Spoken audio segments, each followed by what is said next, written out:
Hello friends, इस part में हम डिस्कशन करने वाले हैं कुछ एग्जाम्पल्स जो रिफ्लेक्सिव, सिमेट्रिक और ट्रांजिटिव से संबंध रखते हैं। जैसे first example let us see, let R be a relation on real number defined as I is equal to the set of AB such that A less than B or A greater than B or A minus B less than 0 or A minus B greater than 0, AB belongs to R। इस तरह का कुछ examples हम लोग लेंगे और ये देखेंगे कि ये रिलेशन किसको सेटिस्फाई करता है। जैसे let us see A B belongs to R implies A less than B, that is A minus B less than 0। हम इसको चेक करते हैं। सॉल्यूशन में चलेंगे तो पहले हम लिखेंगे फॉर रिफ्लेक्सिव। रिफ्लेक्सिव के लिए इसमें हमको क्या लेना होगा, तो A related to A, that means A less than A। क्या A लेस देन A ये ट्रू है? Not true. So this is it is not reflexive, ये रिफ्लेक्सिव नहीं होगा, पहला। दूसरा फॉर सिमेट्रिक। सिमेट्रिक में A related to B, that implies A less than B। तो क्या इसको ये सेटिस्फाई करेगा? If A less than B, then B less than A। क्या ये सही है? This is also not true। So B is not related to A, so it is not symmetric। ये सिमेट्रिक भी नहीं है। तो चलिए फिर हम लोग ले चलते हैं फॉर ट्रांजिटिव। सो इसमें हम लोग लिखा इट इज नॉट सिमेट्रिक। आप लिखते हैं सी में फॉर ट्रांजिटिव। ट्रांजिटिव में अगर हम लोग उसको डिफाइन करेंगे, if A greater than B, B greater than C, this implies A is greater than C। So इसको हम लोग कैसे लिखते हैं? This is A related to B, this is B related to C, and this is A related to C। So यहां से हमको ये पता चलता है कि this relation is only what? Transitive। This is not reflexive, neither symmetric, but this is only what? Transitive। चलिए दूसरा क्वेश्चन लेते हैं, सेकेंड क्वेश्चन। इसको डिफाइन करते हैं हम लोग A less than is equal to B और A greater than is equal to B for A B belongs to R। किसी एक को ले लिया जाए, मान लीजिए हम लोग इसी को लेके चलते हैं। तो इसी में भी फिर पहला क्या लेंगे? For reflexive. रिफ्लेक्सिव में क्या होगा? A related to A, this is A less than is equal to A। So यहाँ पर not only this is less than, but only this is also equal to। So it is true, it is true। So the relation is reflexive, ये reflexive होगा। Now for symmetric, symmetric के लिए A related to B, this implies A less than is equal to B। तो क्या इसको हम लोग ऐसे लिख सकते हैं? Naturally not. So this is not true. So R is not symmetric। Now again for transitive। Transitive के लिए हम लेंगे क्या? A less than is equal to B, B less than is equal to C, this implies A less than is equal to C। So A related to B, B related to C, that is A related to C. So this relation is what? This is reflexive as well as transitive, but it is not symmetric. So यहां से हमको ये पता चला कि अगर less than होगा या ग्रेटर देन होगा, सिंपल होगा, दिस इज ओनली ट्रांजिटिव। इसको याद रखना बच्चों, नंबर 1। और अगर रिलेशन इस तरह का होगा तो this is reflexive and transitive, this is not symmetric. Now let us take a more example as R is the relation of AB such that A less than is equal to BQ, where AB belongs to R. R means we are taking in real number case. So उसी तरह से for reflexive के लिए क्या लेंगे? A related to A, that is A less than is equal to AQ. और देखने में तो ये लगता है कि सही है क्योंकि A का वैल्यू AQ से छोटा ही होगा, लेकिन आप पहले यहां देखिए कि ये किस पे डिफाइंड है। ये रियल नंबर पे डिफाइंड है। इसका मतलब अगर A का वैल्यू 1/2 लेंगे तो AQ का वैल्यू कितना होगा? 1/8 होगा। सो क्या 1/2 1/8 से छोटा है? Not, it is not, it is wrong, ये गलत है। सो इट इज नॉट रिफ्लेक्सिव, ये रिफ्लेक्सिव नहीं होगा। तो इसका मतलब है सिमेट्रिक भी ये नहीं होगा, क्योंकि A रिलेटेड टू B होने पर A less than is equal to B होगा, BQ। तो क्या हम B less than is equal to AQ लिख सकते हैं? नो, ये नहीं लिख सकते। So R is not symmetric, ये सिमेट्रिक नहीं हुआ। उसी तरह से अगर हम लोग ट्रांजिटिव में चलेंगे, फॉर ट्रांजिटिव का केस में A related to B means what? A less than is equal to BQ. B related to C means what? B less than is equal to CQ. तो क्या हम लिख सकते हैं A less than is equal to CQ? Naturally नहीं, ये गलत होगा। सो नो, इसको हम लोग नहीं लिख सकते। So it is not what? Transitive, ये ट्रांजिटिव भी नहीं होगा। तो इसका मतलब हो गया नंबर 3 में अगर हम लिखेंगे A less than equal to BQ, तो ये relation not reflexive, symmetric and transitive, ये तीनों नहीं होगा।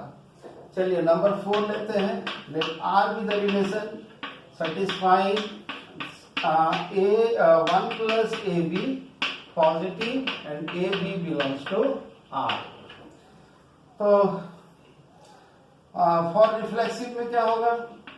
फॉर रिफ्लेक्सिव में A related to A, that is A1 plus A square, this is true, this is true, so it is what? Reflexive.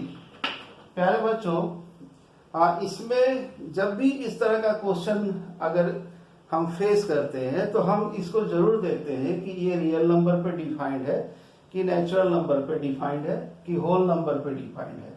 इसके बाद हम इसको सोच समझ के इसका आंसर को अप्रूव करते हैं। बिना सोचे समझे आप यहाँ ट्रू और फॉल्स मत लिखिएगा। पहले आप लिखने से पहले समझ लीजिएगा कि ये सही में ट्रू है या फॉल्स है। तो दिस इज रिफ्लेक्सिव।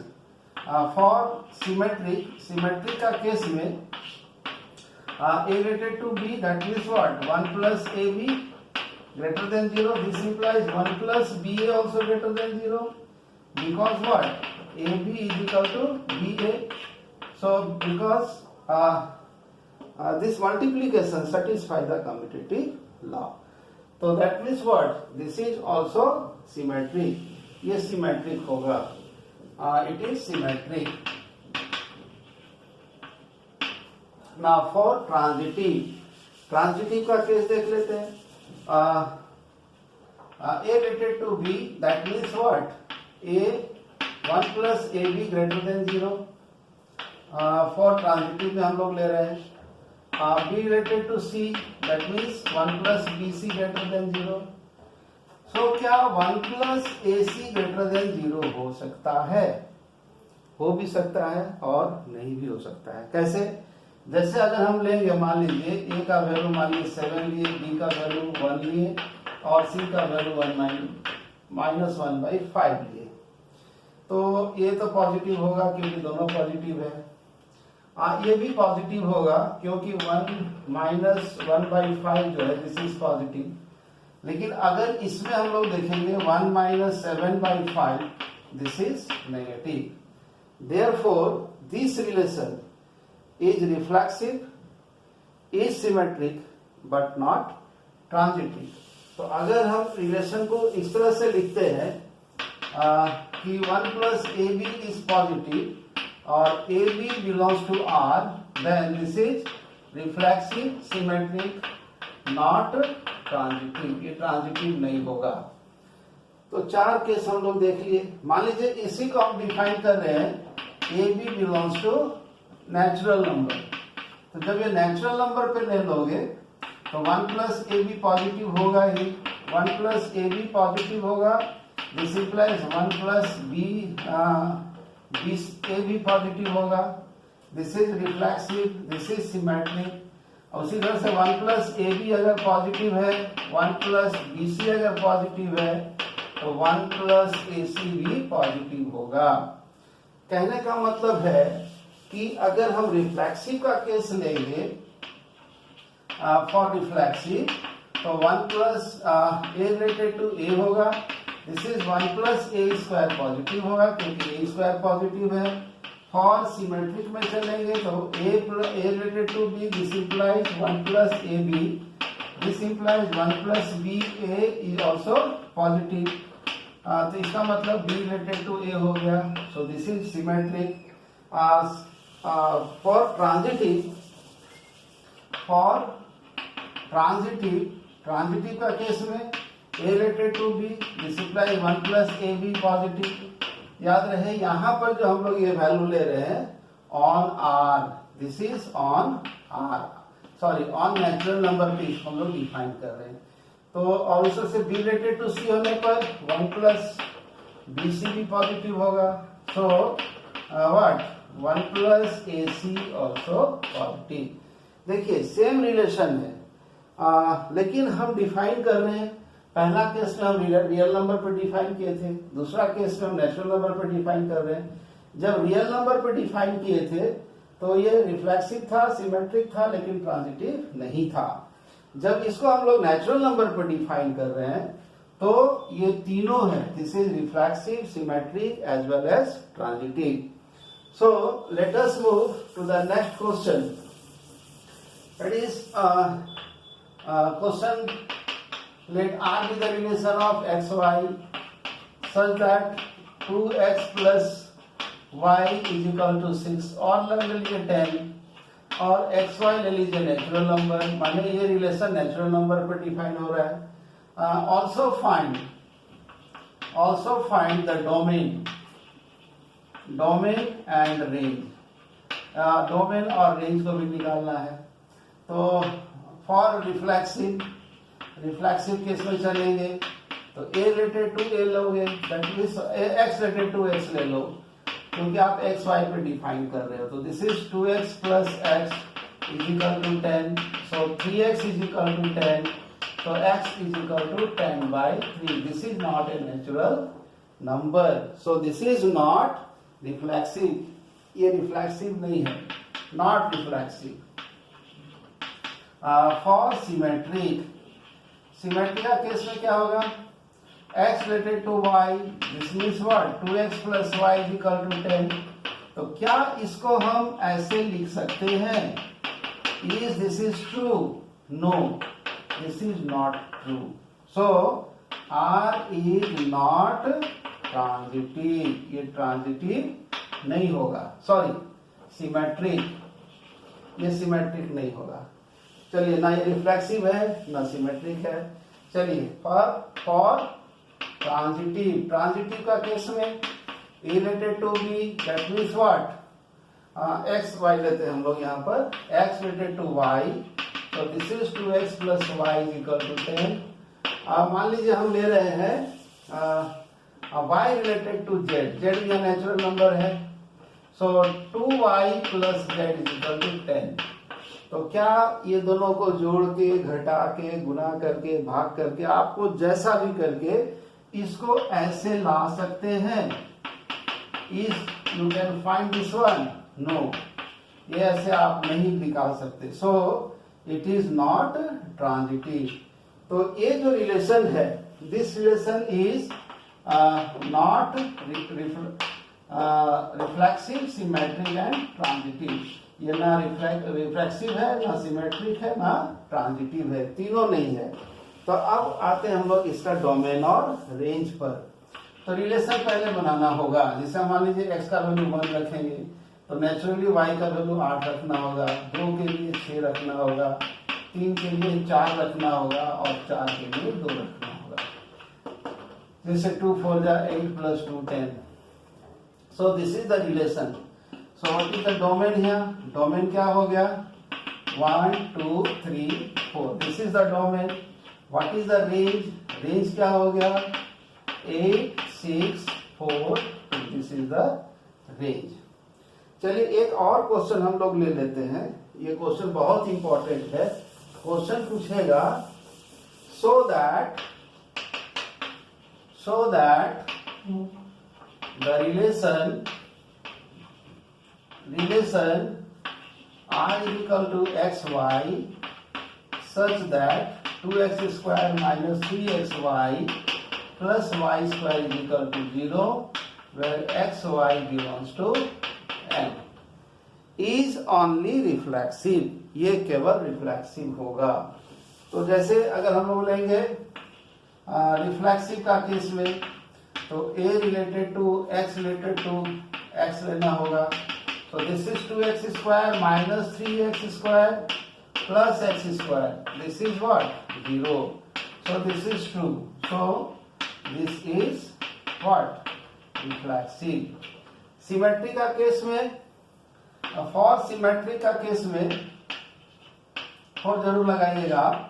तो x related to y, this is 2x square minus 3xy plus y square equal to 0।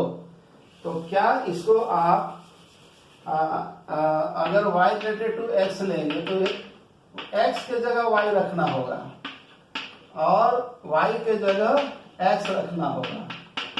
तो क्या ये संभव है? ये संभव नहीं है। दिस में not equal to what? 0। Hence this is not symmetric. Similarly इसको हम लोग ट्रांजिटिव भी नहीं कहेंगे। पार्ट 6 में आप पढ़ चुके हैं पैरेलल, सिमिलर और congruent are reflexive, symmetric and transitive. लेकिन परपेंडिकुलर का केस में पढ़े हैं ओनली व्हाट? सिमेट्रिक। ये केवल सिमेट्रिक होता है। तो प्यारे बच्चों, कुछ क्वेश्चन आप इसी तरह का प्रॉपर्टीज ऑफ रिलेशन में फेस करेंगे और अपने दिमाग से भी सोचेंगे कि जो क्वेश्चन दिया गया है, जो रिलेशन दिया गया है, किस पर दिया गया है, रियल नंबर पे दिया गया है, नेचुरल नंबर पे दिया गया है या होल नंबर, उसको कंसीडर करके ही आप इसका रिजल्ट को लिखिएगा। क्योंकि रिजल्ट लिखते वक्त बहुत सावधान रहिएगा कि आप जो लिख रहे हैं वो सही है कि गलत है। कुछ मैंने पॉइंट यहाँ पर इंडिकेशन दिया हुआ है, उस पॉइंट को आप याद भी रखिए तो अच्छा बात है। जैसा आप जानते हैं कि ये चैनल आपके लिए बनाया गया है, इसलिए मुझे आपकी कमेंट की ज़रूरत है। आप ज़रूर कमेंट कीजिए और हमें बताइए कि ऐसा क्या आपको और दे सके ताकि आपको और अच्छा से समझ में आ जाए। क्योंकि मैं इस चैनल में आपके लिए मैं बना रहा हूँ, क्योंकि स्कूल और जो कोचिंग की समस्या है हम सब उसका फेस कर रहे हैं। तो प्यारे बच्चों, इसको सब्सक्राइब कीजिए और हर चैनल को, हर पार्ट को माइन्यूटली देखिए, जरूर समझ में आएगा। आप एक बार देखिए, 2 बार देखिए, तीसरा बार आप उसको समझने का प्रयास कीजिए, जहां से आपका कंसेप्ट को बिल्टअप होगा। आप इसको सब्सक्राइब कीजिए, शेयर कीजिए ताकि दूसरे बच्चे भी इसका फायदा उठा सके, और लाइक भी जरूर कीजिए, कमेंट जरूर मुझे दीजिए, पहला बात। और हर पार्ट को आप ठीक से देखिए। तब तक के लिए धन्यवाद।